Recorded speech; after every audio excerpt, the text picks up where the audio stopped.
அரசு ஊழியர்களின் கோரிக்கையை நிறைவேற்றும் வகையில் தமிழ்நாடு உறுதியளிக்கப்பட்ட ஓய்வூதிய திட்டத்தை நிறைவேற்றிட முதலமைச்சர் மு.க.ஸ்டாலின் ஆணையிட்டுள்ளார். அரசு ஊழியர்கள் மற்றும் ஆசிரியர்களின் 20 ஆண்டுகால கோரிக்கையை நிறைவேற்றும் வகையில் தமிழ்நாடு உறுதியளிக்கப்பட்ட ஓய்வூதிய திட்டத்தை முதலமைச்சர் மு.க.ஸ்டாலின் அறிவித்துள்ளார். அதன்படி அரசு ஊழியர்கள் பெறும் கடைசி ஊதியத்தில் 50% தொகை ஓய்வூதியமாக வழங்கப்பட உள்ளது.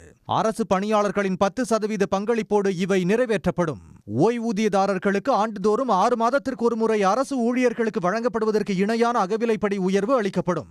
ஓய்வூதியதாரர் இறந்துவிட்டால் அவர் ஏற்கனவே பரிந்துரைத்த குடும்ப உறுப்பினர்களுக்கு ஓய்வூதியத்தில் 60% குடும்ப ஓய்வூதியமாக வழங்கப்படும் எனவும் அறிவிக்கப்பட்டுள்ளது. அரசு அலுவலர்கள் ஓய்வு பெறும் போதும் இறக்க நேரிடும் போதும் அவரவர் பணிக்காலத்திற்கு ஏற்ப 25 லட்சம் ரூபாய்க்கு மிகாமல் பணிக்கொடை வழங்கப்படும்.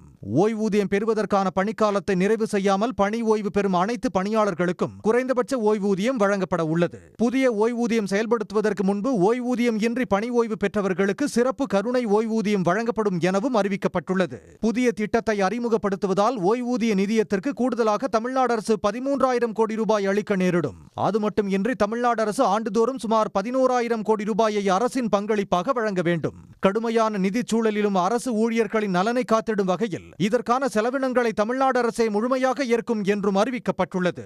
உடனுக்குடன் செய்திகளை தெரிந்து கொள்ள சன் நியூஸ் பெல் ஐகானை கிளிக் பண்ணுங்க.